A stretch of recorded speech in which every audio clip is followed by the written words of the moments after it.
Il était une fois, dans l'enceinte bourdonnante d'un hôpital où le destin aimait jouer des tours Pandare, une rencontre qui allait déclencher une suite d'événements rocambolesques. Tout commença lorsque Jamal, un brancardier au cœur tendre mais à l'esprit un peu trop opportuniste, s'affaira autour d'une valise abandonnée. « C'est parti !» s'exclama Aimé en voyant son collègue transporter l'objet avec une ferveur inhabituelle. « Tu as décidé de t'emménager ici ?» interrogea Théil avec une pointe d'ironie. Jamal, le visage sérieux, secoua la tête. « Non, je n'ai pas décidé, » répondit-il. « C'est le patient de la chambre numéro 12. Comme il est décédé ce matin, j'ai récupéré sa valise. » Aimé fronça les sourcils, intrigué par cette logique toute particulière. « C'est ses affaires ?» demanda Théil. Jamal le corrigea immédiatement avec une nuance temporelle de première importance. Non, c'était ses affaires. Il expliqua ensuite la règle tacite qu'il venait d'inventer: quand tu décèdes et que tu ne réclames pas pendant 1 mois ou 1 an, cela devient à toi. Finalement, il trancha pour un délai d'1 mois. Ah bon? D'accord, tu vas m'ouvrir, accepta Aimé, la curiosité prenant le dessus sur la morale. Jamal luttait avec le fermoir. J'ai déjà essayé, gros malin, mais elle est bloquée, c'est pas possible, grogna Théil. Aimé, se redressant fièrement, prit un air de défi. Tu sais à qui tu t'adresses? Demanda Théil avec superbe. Valise Reggaeman. L'homme qui ouvre les valises récalcitrantes d'un air Reggaeman. Il commença à fredonner Together in the Morning Sky en manipulant la serrure. Soudain, le professeur Strauss, chef de service à la morale parfois aussi élastique que ses gants en latex, fit irruption. Qu'est-ce qu'il se passe, les sauvageons? Lança Théil de sa voix autoritaire. Il s'arrêta net, humant l'air. Ça sent le pognon ici, nota Théil avec un flair infaillible. C'est quoi cette valise? Jamal tenta de bafouiller une explication. Ah, ça. Je ne l'avais pas vu. En fait, c'est la valise du patient que vous avez opéré de la cheville, qui est décédé de la gangrène, vous savez. Strauss, loin d'être outré par le vol, s'enthousiasma. Oh, excellent! Excellent, s'écria Théil. Cependant, un éclair de conscience traversa l'esprit d'Aimé. Moi, je pense que c'est pas notre argent, il faudrait le rendre à la famille, proposa Théil timidement. Mais Jamal le coupa, faisant aveuglément confiance à la hiérarchie. Mais c'est bon, ça va, il sait ce qu'il fait, il est professeur, il a quand même au moins minimum 3 ans d'études. Strauss, avec un sourire en coin, précisa: ah non, 2 ans, Jamal, 2 ans. Aimé, sentant le vent tourner vers l'illégalité, tenta de se désister. Moi, je rentre pas dans vos combines.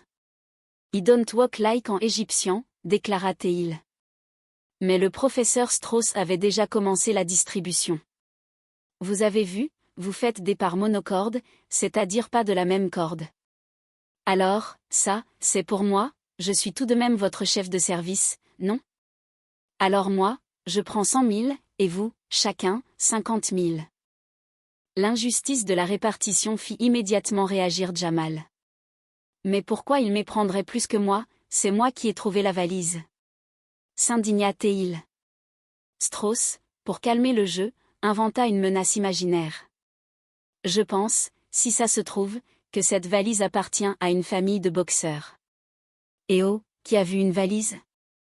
Moi, j'ai pas vu de valise, répondit aussitôt Jamal, converti à l'omerta. Aimé, lui, restait honnête malgré lui. Moi, j'ai vu la valise, je l'ai vue dès le début, elle est là, elle est pleine d'argent, pas à nous. Strauss reprit le contrôle de la situation. Bon, alors, les enfants, maintenant que l'argent est partagé, faut pas se déveiller les soupçons. Gardez vos réflexes de pauvres, conservez votre train de vie de miséreux. Pas de yacht, pas de Mercedes, pas de dents en or. Il décida alors de sécuriser le butin. Pas de problème, je la garde, je vais la mettre dans mon coffre. Non, non, mais arrêtez, s'inquiéta Aimé. Mais Strauss insista, je vais la mettre dans le coffre de mon bureau. Aimé le fit jurer, professeur, vous me jurez, vous touchez pas à l'argent, ok? C'est promis, parce qu'on risque d'avoir des très gros ennuis. Aimé suggéra des cachettes plus originales, persuadé que les voleurs iraient directement au coffre. Il faut la mettre soit dans un frigo, soit dans un micro-ondes. Si vous la mettez dans votre coffre, c'est niqué. Jamal, lui, avait une idée plus classique, il faut la mettre à la consigne de la gare. Et j'avais la clé. Strauss fit la moue. Je me méfie de la Société nationale des chemins de fer français. Bon, allez, vous inquiétez pas, vous les reverrez, vous, 10 000 francs. 50 000. Rectifia Jamal. Oh, pas chipoter, répondit Strauss. 10 000, 50 000, c'est quoi la différence? 40 000, approximativement 40 000, conclut-il avec une logique mathématique toute personnelle. Pendant ce temps, dans un bar en face de l'hôpital, un mystérieux client au regard sombre s'installa. « Je peux avoir un café, s'il vous plaît » demanda Théil. Sabri, le gérant du bar, toujours un peu décalé, répondit « quoi ?»« Oui. Je vous mets des huîtres dans votre café ?» Le client refusa poliment, demandant juste un sucre. Il engagea la conversation, « Vous êtes super bien placé, ici. Juste en face de l'hôpital. J'y travaillais avant, moi, à l'hôpital. J'étais brancardier. Mais j'ai eu des histoires, ils m'ont viré. Et dans la brancarde, ils sont pas jolis et pas très mûrs. » Soudain, l'homme remarqua un objet sur le comptoir.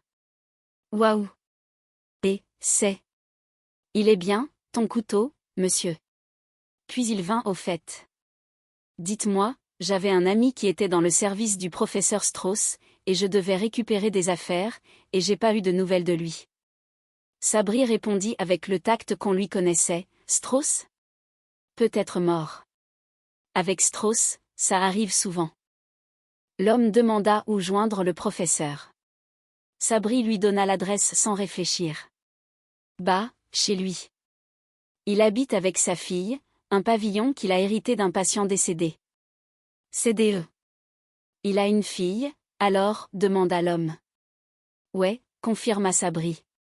C'est quoi, son adresse? 37 boulevard de la Biche, à Bobigny. Enfin, vous allez pas vous tromper, il y a une ambulance devant. C'est sa voiture de fonction. L'homme se leva brusquement. Merci, dit-il. Sabri essaya de le retenir. Vous prenez rien? Mais attendez, je vous offre un truc. Partez pas comme un voleur. Oh, monsieur. Mais l'homme était déjà loin. Dans une autre pièce, Sabri retrouva sa collaboratrice. Sympa, ta nouvelle déco, hein? Championne à l'huître. Oui, répondit-elle avec fierté. Sabri se moqua doucement. Alors, qu'est-ce que t'as gagné? Elle se défendit, c'est du sérieux, ici. Tu crois quoi, toi? C'est un vrai sport que je fais. Il y a des règles, il y a de la compétition. C'est de l'hydrophilique que je fais. Sabri lui suggéra de faire un vrai sport, moi, je vais faire un stage pendant les vacances. Je vais faire du chichi dessus. Fais gaffe à pas trop te salir. Pour lui prouver l'efficacité de son art martial, il lui demanda de l'attaquer. Viens, je vais te montrer. Allez, essaie de piquer mon sac. Elle hésita. Je vais venir, tu vas appeler la police, je te connais. Sabri insista, chope-moi le bras, je te dis. Allez, viens. Petit, petit, petit. Elle finit par s'exécuter. Oui, mais j'arrive. 2 secondes. Je vais te la mettre, t'as branlé. T'inquiète, sujet. Qu'est-ce que tu veux? Chope-moi le bras. Elle lui saisit le bras et soudain, un bruit sec retentit. Oh là, et... Qu'est-ce que t'as fait? T'as dit crac, s'écria Sabri, le visage déformé par la douleur. Ah, mais j'ai pas dit crac, répondit-elle. C'est mon poignet qui a dit crac. Mais je t'ai pas fait aussi mal que ça. Sabri gémissait. Mais t'es malade, tu m'as pété le poignet, là. Ça se voit, il est pété avec tes techniques chinoises. Tu peux te déplacer des avions. Des clients arrivèrent, interrompant la scène. On pourrait avoir un café, s'il vous plaît? Sabri, tentant de garder la face malgré la douleur, répondit, ça arrive, ça arrive. Un café? Ok, je vais le faire. Mais il ne parvenait pas à utiliser sa main. Il demanda à sa collègue de mettre un tablier et de servir, pour garder le standing de l'établissement. Soudain, une nouvelle tomba comme un couperet à l'hôpital. Un message avait été laissé, rendez-nous l'argent, si vous voulez revoir votre fille. Jamal fut le premier paniqué. Ah non, mais ça, j'avais dit, on va avoir un problème, s'exclama-t-il. Aimé le rabroua. T'as une grande gueule, parce que si tu l'avais dit, pourquoi tu? Si tu savais que Charlotte allait à l'étranger, pourquoi tu ne me l'as pas dit avant? C'était évident, se justifia Jamal. Excuse-moi, moi je l'ai vu tout de suite. Faudra pas venir chialer dans mes petites soquettes. Mais l'urgence était ailleurs, il fallait prévenir Strauss. Jamal désigna Aimé. C'est toi qui vais le faire. Parce qu'avec la petite Charlotte, vous étiez tellement proches. Aimé se souvint avec émotion. Elle me regarde comme ça, elle me dit. Aimé. Un café, je t'aime. C'était son rituel. Jamal ironisa, c'était avant ou après les 3 mois de garde qu'elle t'a donné? Tu comprends rien, toi, répliqua Aimé. C'est ma femme, ma femme, ma femme. 20 ans d'enlèvement, jamais vu ça. 20 ans, j'en dis.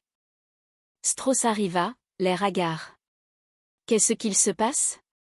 Qu'est-ce que vous avez? Aimé prit la parole. Jamais vous avez perdu. Perdu votre temps. Votre part. Strauss avoua, j'ai joué cette nuit au casino. J'ai perdu ma. Vous avez perdu votre fille, s'écria Jamal. Puis, revenant à ses préoccupations premières, j'en ai rien à foutre. Je lâche pas mes 50 000. Soudain, Charlotte elle-même apparut. Papa! J'ai essayé de vous joindre toute la nuit. Jamal explosa de joie, ou plutôt d'inquiétude simulée. Charlotte, ma Charlotte, notre petite Charlotte, notre Charlotte nationale. Elle a été kidnappée par des brigands de grand chemin. Sa fille, ma petite fille, mes 50 000. Strauss, indigné, s'écria, vous osez parler d'argent alors que ma fille a été enlevée. Chair de mon sang, mon souffle, ma vie. Le pire, attention, c'est qu'on peut même pas prévenir la police parce que sinon ils la tuent. C'est certainement des brigands qui possèdent des pistolets pour leur rendre la valise. La valise? Pas de problème, dit Jamal en tendant l'objet vide. Mais Aimé précisa, merci, c'est gentil, mais je pense que quand ils disaient la valise, ils entendaient la valise avec l'argent dedans. Strauss se lamenta. Je la reverrai plus, dommage. Une fille que j'ai élevée pendant plus de 2 mois. Aimé tenta de le rassurer, mais bien sûr que si, vous allez la revoir, c'est de l'échangéisme. Vous rendez la valise, vous rendez une fille. D'après mes calculs, on n'a pas trop le choix quand même, analysa Jamal. Plus on réfléchit, plus elle décède. Plus elle décède, plus elle peut mourir. Strauss donna ses ordres, bon, mes enfants, Jamal, vous ne quittez pas le Standard. Vous m'intéressez de nous joindre. Vous faites le guet près de la valise. Et moi, je vais me faire masser. Ça va me détendre. De son côté, Sabri souffrait toujours de son poignet. Il essayait de débarrasser les tables avec une seule main. 10 minutes 67 secondes pour une table, c'est trop long, nota-t-il. Sa collègue lui demanda de prendre une paille, mais il refusa. T'en fais pas un petit peu trop, là, non, demanda-t-elle. Sabri s'indigna, je te préviens, les docteurs, ils savent pas ce que tu m'as fait. T'as dû me faire une prise inconnue, tu m'as touché un os inconnu. Elle tenta de l'aider, mais il était de mauvaise humeur. Tu veux quoi? Tu veux couler mon commerce, c'est ça? Les clients vont se plaindre. Il lui suggéra même de porter un décolleté pour le standing, puis décida d'aller ranger la cave pour ne pas la regarder travailler. Pendant ce temps, à l'hôpital, une cassette vidéo arriva. Papa! Papa, s'il te plaît, sors-moi de là, j'en peux plus, criait Charlotte sur l'écran. Jamal commenta froidement, vous voyez, elle va pas si mal que ça, non? Aimé, lui, était horrifié. Mon Dieu, ma petite Charlotte. Elle est en train de se faire marave, sa race. L'image est superbe. C'est fou ce qu'on peut faire avec une Super 8, hein. Regarde, le cadrage, tout ça, c'est d'un soigneux. Strauss semblait prêt au sacrifice.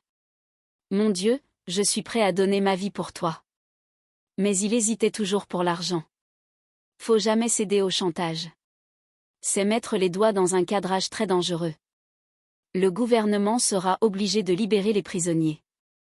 La Corse sera rendue à la Chine. On va perdre Taïwan. Non, Charlotte, t'es en danger. Maintenant, faut rendre la valise, ok? Ils se rendirent au rendez-vous. Aimé était terrifié. J'aimerais pas être à votre place, murmura Théil. Sabri, lui, cherchait toujours son certificat médical. Il alla voir un spécialiste des os du bras. Rien, vous n'avez rien, juste un petit bleu, lui dit le médecin. Sabri n'en revenait pas. Comment ça, j'ai rien? Et si j'avais rien, comment vous expliquer alors que je fais 19,8 en 10 minutes 37 secondes? Le médecin avoua son ignorance en ostréoculture. Sabri retourna au bar, dépité. Il raconta à sa collègue qu'il allait perdre l'usage de son bras et qu'il attendait un avis d'un confrère américain. Aimé arriva alors, tout excité, pour raconter son aventure. C'est dément ce qui vient de m'arriver. Je viens de défier un gang. Véridique. On arrive sur un parking. Les mecs arrivent dans une voiture. Un mec sort, les cheveux longs comme un Chinois. Le deuxième faisait minimum 3 mètres. Je lui ai fait le regard de Nicolas Cage. Ils ont vacillé. Mais Charlotte était toujours entre les mains des ravisseurs car il manquait de l'argent dans la valise. Strauss avait remplacé les billets par des coupures de journaux. Un génie, je suis, s'exclama Théil. Mais Jamal était sceptique. Mais ça marchera jamais. Ils verront tout de suite qu'il n'y a pas 50 000 francs. Le gang ne fut pas dupe. On vous rendra la fille quand vous nous rendrez l'argent qu'il manque, dirent-ils. Strauss essaya de négocier. Écoutez, vous nous rendez Charlotte, et en échange, on vous donne la valise et Aimé, qui veut donner sa vie. Aimé refusa tout net. Finalement, après bien des péripéties et des quiproquos, les ravisseurs, épuisés par la bêtise et l'incompétence de leurs interlocuteurs, commencèrent à perdre patience. Ça fait 2 mois que vous êtes là, ils paieront jamais, dirent-ils à Charlotte. Strauss, voyant une opportunité, proposa alors un dernier marché. Vous savez ce qui vous manque à vous? C'est un vrai chef. Je vais vous proposer un grand coup. Les deux. Vous connaissez la Banque de France? Et c'est ainsi que, dans un éclat de rire et une confusion totale, la petite équipe de l'hôpital se retrouva embarquée dans une aventure encore plus folle, prouvant que parfois, l'absurdité est le meilleur remède contre la tragédie.